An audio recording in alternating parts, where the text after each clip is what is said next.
blog from Scott who wanted to know how I did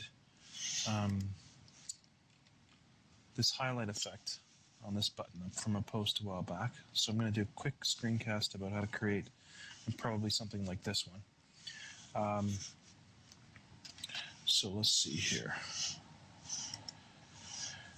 First thing we do is very simple. First thing we do is create a circle with circle tool. You don't see anything because it's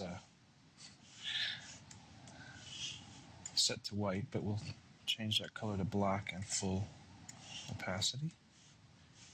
There you see it. And hit F1 to select it. And I'm just going to hit Control D and create a duplicate. And I'm going to move it to the side, again by holding the Control key and dragging. I can move it vertically or horizontally without worrying about it getting misaligned. So there's the duplicate. Now this is the part kind of Scott was asking about. If you create another shape, I'm going to use this Bezier tool.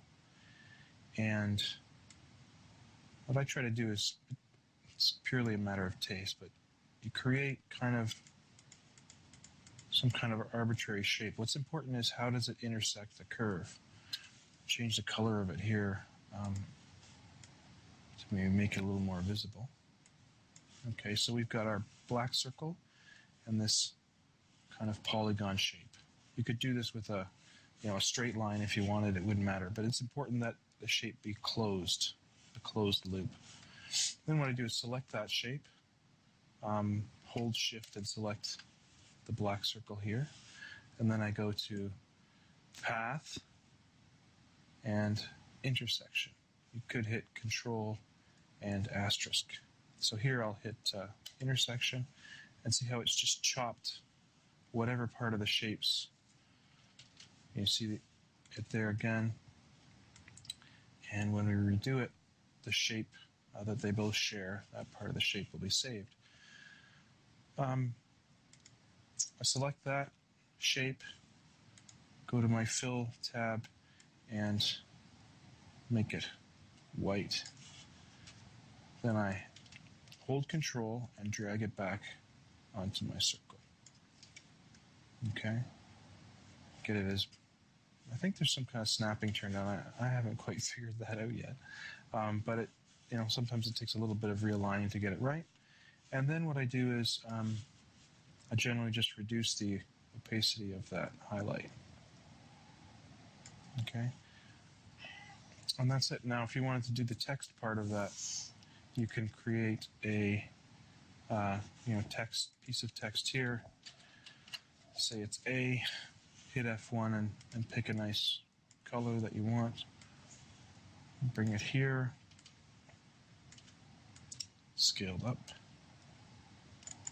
Now the benefit of doing this highlight in a layer is that this looks okay, but sometimes it looks a little bit nicer if you bring that highlight above the text.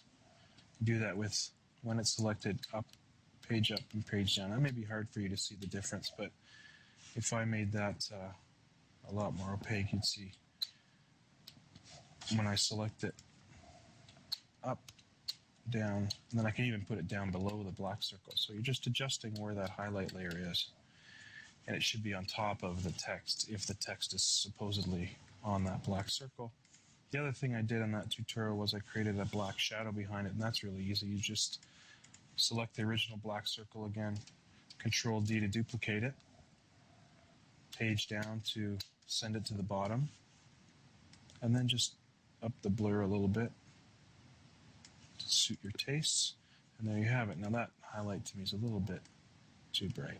I'd probably bring it down something like this, and there you go. And that was it. Hopefully that helps, and hopefully the next screencast will be a little bit more exciting than this one. All right. Thank you for watching.